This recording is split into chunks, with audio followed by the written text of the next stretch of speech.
नमस्कार. आता आपण पाहणार आहात तेलवडे मारुती मंदिराचा इतिहास ऐका. श्री शशिकांत मिठागरी यांच्या मुखातून. तेलवडे गावच्या मंदिराची स्थापना कधी व कशी झाली, तसेच ग्रामस्थ महिलांचा सत्कार समारंभ आपण या व्हिडिओतून पाहणार आहात. गावात कोणताही कार्यक्रम असो, सुख किंवा दुःखाचा कार्यक्रम असला तरी ह्या महिला सदैव मदत करण्यासाठी तत्पर असतात. त्यामुळे गावातील तरुण मंडळी जी मुंबई आणि इतर ठिकाणी नोकरीसाठी धंद्यासाठी बाहेर गेलेले आहेत, त्या लोकांनी ठरवलं की ह्या वर्षी ह्या महिलांचा सत्कार होणे अत्यंत आवश्यक आहे. कारण त्या आपल्या पश्चात आपले जे कोणी नातेवाईक गावामध्ये राहतात त्यांना सदैव मदत करत असतात, त्यांची काळजी घेत असतात. त्यामुळे त्यांचा सत्कार होणे हे किंवा त्यांचा सत्कार करणे हे आपलं कर्तव्य बनतं. म्हणून सगळ्यांनी मिळून ठरवले की या महिलांना आपण काय द्यायचं. त्यानंतर मग ठरलं की आपल्या मंदिराची प्रतिकृती असलेली ट्रॉफी बनवून ह्या महिलांचा सत्कार यावर्षी आपल्या मारुती मंदिराचा 124वा वर्धापन या निमित्त ट्रॉफी देऊन त्यांचा सत्कार करायचे ठरले. कारण असा योग पुन्हा येणार नाही. आणि या नारी शक्तीची ताकद काय आहे हे आपण पुढे ऐकणार आहात. तर चला जाऊया, पाहूया मंदिराची स्थापना कधी, कशी व मूर्ती कशी तयार केली, कोणी तयार केली, ही सविस्तर माहिती आपण याच्यात घेणार आहोत. चला तर ऐकूया. जाणकारांचा अंदाज आहे. कालांतराने आपल्या वाडवडिलांनी याच ठिकाणी सुधारित मंदिर बांधले. मंदिरच्या भिंतीवर एक लहान घुमट्या होत्या, छोट्या अशी घुमट, आणि लहान लहान मूर्ती पण होत्या.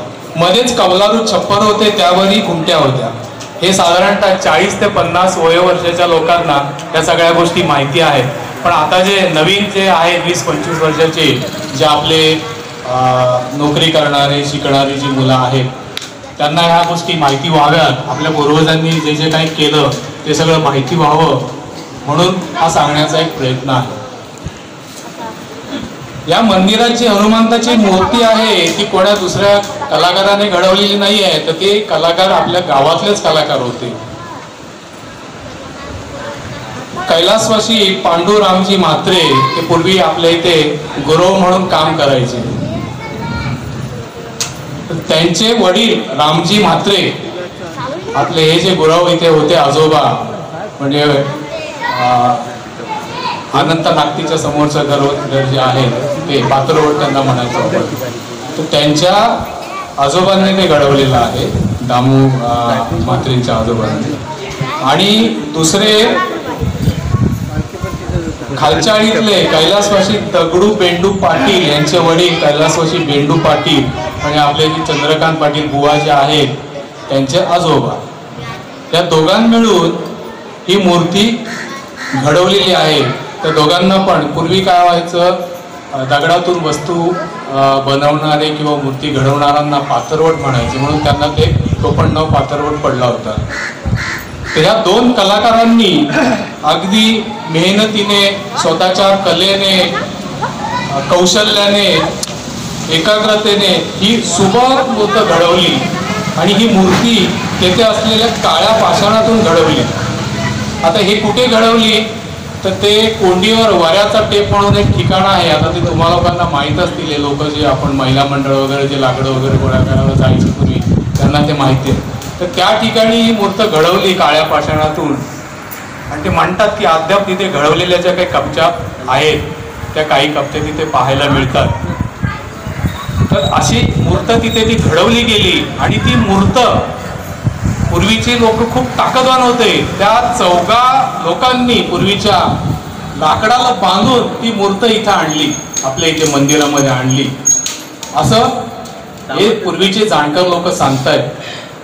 आणि ती देवळामध्ये बसवली. तो शुभ दिवस होता चैत्र शुद्ध 1 अर्थात गुढीपाडवा, म्हणजे शालिवाहन शके 1822. शालिवाहन शके 1822 म्हणजे आज जवळजवळ 124 वर्ष झाली त्या गोष्टीला. त्यानंतर गावोगावी घुमटाची मंदिरे उभी राहिली. आपल्या ग्रामस्थांना पण वाटले की आपलं पण मंदिर हे घुमटाचं व्हावं, छान सुंदरचं मंदिर व्हावं. म्हणून लोकांनी काय केलं, एक चांगल्या लोकांच्या मार्गदर्शनाखाली एक कमिटी तयार केली. आता सगळ्यांचीच नावं मी इथे घेऊ शकत नाही, पण सगळे जाणकार, वरिष्ठ, सुशिक्षित सगळे लोक त्याच्यामध्ये सहभागी होते आपल्या गावातले. त्यांनी आणि काही शैक्षणिक क्षेत्रातले, काही सामाजिक क्षेत्रातले, काही दानशूर लोकांनी एक सरळ हस्ते आपल्याला मदत करून आपण निधी उभारला आणि त्याच्यातून हा एक मंदिर आपण उभा केला. मंदिराचे काम पूर्ण झाल्यानंतर हनुमान मूर्ती बाहेर काढून पौराहित्य दादा शास्त्री यांच्या मंत्रोच्चाराने व वयोवृद्ध कैलासवासी लखमा भिकू बेडेकर यांच्या हस्ते आसनावर स्थापन केली. तो दिवस होता 20 मे 1989 म्हणजे हनुमान मंदिर जीर्णोद्धार दिवस. हे सगळ्या लोकांना आपल्याला माहिती पाहिजे.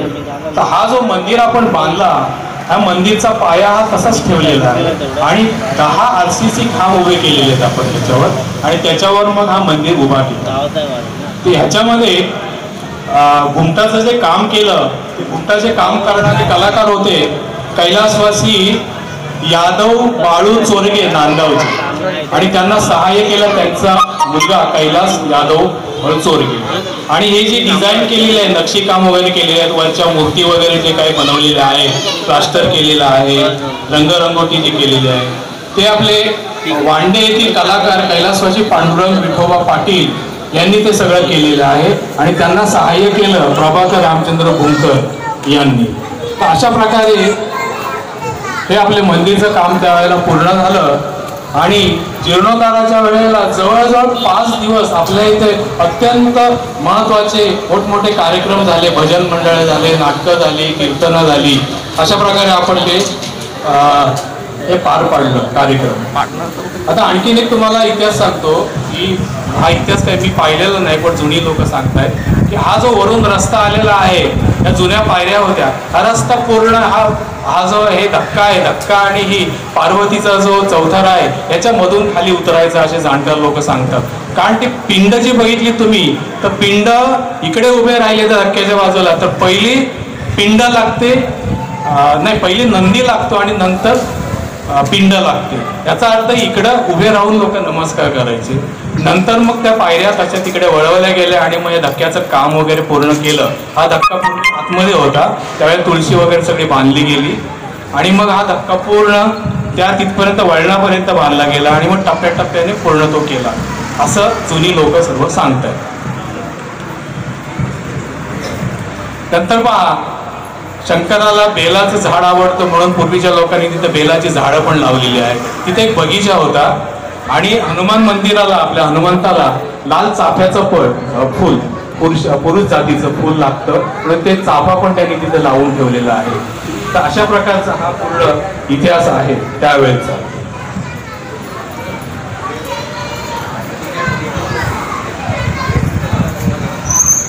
आपल्या हनुमान मंदिरात मूर्तीची स्थापना शालिवाहन शके 1822 रोजी झाली. त्यावेळेपासून शालिवाहन शके 1922 अर्थात सन 2000 पर्यंत 100 वर्ष पूर्ण झाल्याने ग्रामस्थांच्या मनात आलं की आता आपण शतकोत्सव महोत्सव साजरा करूया. 2000 साली 2000 साली बरोबर 100 वर्ष पूर्ण झाले होते, म्हणजे 1822 ते 1922 शके, शालिवाहन शके असे. तर शालिवाहन हा शब्द कुठून आला, तर त्यावेळी शालिवाहन हा एक कुंभाराचा मुलगा होता. त्याने काय केलं, त्यावेळेला 6000 मातीच्या मूर्ती, सैनिकांच्या मूर्ती तयार केल्या आणि त्याच्यामध्ये त्याच्या भक्तीने त्याच्यामध्ये प्राण आणलं आणि शके ह्याचा शत्रूचा त्याने पराभव केला, म्हणून शालिवाहन शके असं ते आपल्या हिंदू धर्मामध्ये त्याचा उल्लेख आहे. आणि गुढीपाडवा, हा गुढीपाडवा आपण का साजरा करतो, याच्या पाठीमागे सुद्धा आपल्या धार्मिक याच्यामध्ये ग्रंथामध्ये लिहिलेलं आहे की 14 वर्ष प्रभू रामचंद्राने वनवास करून रावणाबरोबर युद्ध करून रावणाचं आणि राक्षसांचं पराभव करून ते अयोध्येमध्ये परत आले. तो शुभ दिवस होता गुढीपाडवा. म्हणून आपण तो आनंदामध्ये गुढी उभी करून साजरा करतो. तर अशा प्रकारे ही सगळी माहिती आपल्यापर्यंत पोहोचलेली आहे. त्याच्यापैकी आणखीन काही जास्त लोकांना वेगळं माहिती पण असू शकेल, पण माझ्यापर्यंत जी आली ती मी सांगतो. आता याच्या पुढचं मी थोडक्यात सांगतो की नारी शक्ती ही अतिशय महत्वाची शक्ती आहे. जेवढं महत्व पुरुषाला आहे तेवढंच महत्व स्त्रीला सुद्धा आहे आजच्या युगामध्ये, आणि ते त्यांचं कार्य त्या पद्धतीने पार पाडतात. म्हणून त्याचं एक फळ ना फळ म्हणून आपल्या मुंबईच्या मुलांनी आणि सर्व ग्रामस्थांनी ठरवले की स्त्री नारीचा सन्मान हा व्हायलाच पाहिजे. आणि म्हणून आज तो योग आलेला आहे या गुढीपाडव्यानिमित्त की आमच्या पुरुषांच्या बरोबरीने ही स्त्री शक्ती सुद्धा या गावामध्ये ठामपणे उभी आहे. सगळ्या प्रकारचे कार्य करण्यामध्ये ते पुढाकार घेत आहेत. व तुमचा कुठलाही धार्मिक कार्यक्रम असो किंवा कुठे सुखदुःखाचा कार्यक्रम असो, त्या ठिकाणी ही नारी शक्ती अगदी आपल्या बलाने उभी राहते आणि सगळं कार्य पार पाडते. तर आज आपल्या ह्या सर्व लोकांनी जे आपलं सन्मान करण्याचं आयोजन केलेलं आहे, तर त्या सन्मानाचं आपण आदराने स्वीकार करावा ही विनंती. पुढचा कार्यक्रम चालू करतो. ती लादी होती इथे, ती पूर्ण काढून तिथे नवीन ग्रानाईट बसवलं आणि जे काही डेकोरेशन केलं या ठिकाणी पण ग्रानाईट बसवलं. ते सगळं मुलांनी स्वतःहून पैसे काढून निधी गोळा करून हे सगळं केलेलं आहे. तर त्यांना सुद्धा धन्यवाद देतो.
अशा प्रकारे गावातील सर्व महिलांचा सन्मान चिन्ह देऊन सत्कार करण्यात आला। तुम्हाला हा व्हिडिओ कसा वाटला नक्कीच कमेंट करून कळवा। व्हिडिओ आवडल्यास लाईक आणि आपल्या मित्रमंडळीत शेअर करा। आणि हो, माझ्या भाविक भक्तिमय या चॅनलला सबस्क्राईब केले नसेल तर नक्की सबस्क्राईब करा। धन्यवाद।